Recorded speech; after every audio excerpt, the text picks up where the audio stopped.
Halo guys, saya akan membuat tutorial cara edit foto keren ya.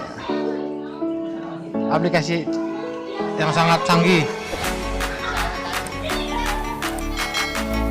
dan aplikasinya ini udah yang pro, ini yang premium ini aplikasinya.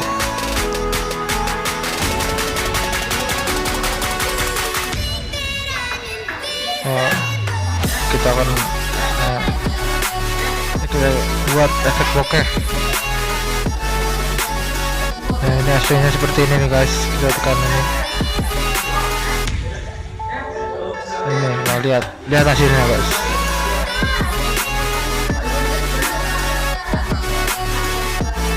Nah, hasilnya kan seperti ini guys, keren kan, tanpa kamera mahal-mahal.